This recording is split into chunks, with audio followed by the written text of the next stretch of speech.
Hey everybody, Chad Lefebvre from the Most Important Conversations, TMIC Global. Today I want to talk to you about impatience. We've all had the experience of impatience, probably more than we'd like to. I know I've had my share.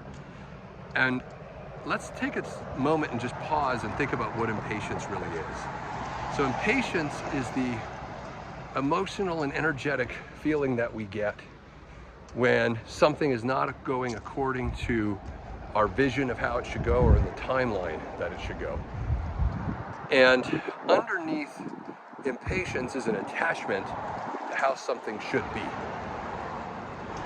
And we get attached to how we think and expect something should be. I did a post recently on flow. And so impatience is something that is the opposite of when we are going with the flow.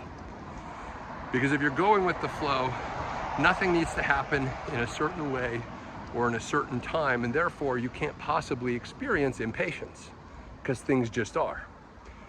And so when we're going with the flow, we're at peace with what is in the present moment.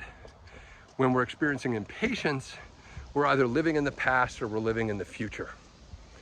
We're either living in the past and saying, well, it went like this last time, and why isn't going it like this way this time, as fast, or does it look the same? Or we're living in the future where we've pinned a hope and an attachment onto when something's supposed to happen, what it's supposed to look like when it happens. And so underneath impatience is an attachment to how life's supposed to go. And underneath that is fear. It's really recognizing that we're at a loss of control, but we wish it would be otherwise. And so therefore we're impatient with what's happening or the time it's taking.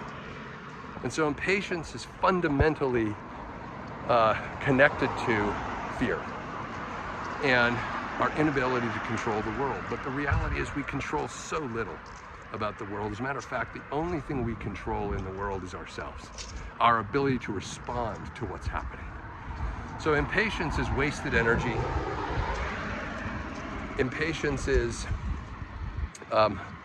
wasted thought. Impatience is wasted opportunity. If you get more present, if you get more attached to the flow of what's happening, and you drop your pictures of who you're supposed to be, how you're supposed to be living, what it's supposed to look like, you'll notice that impatience just vanishes. You won't experience it anymore. For more information on our work, whole life architecture, and a lot of the principles you get on this social media channel, check out tmicglobal.com.